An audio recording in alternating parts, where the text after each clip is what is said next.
Electrovert's auto exit wing provides automatic adjustment of the laminar wave flow to match the board velocity. The automation is activated by a recipe-controlled set point to ensure optimal wave dynamic for every PCB type and application. To fully optimize the flow dynamics of the laminar wave, the velocity of the PCB needs to equal the flow of the solder over the weir of the exit wing.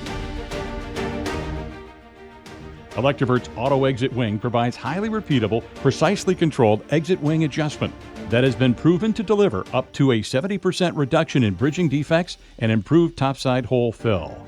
Adjustments are made on the fly, eliminating the need for skilled labor to adjust the exit wing manually during product changeover. And the system captures all the data required for MES integration. For more information, visit us at itweae.com.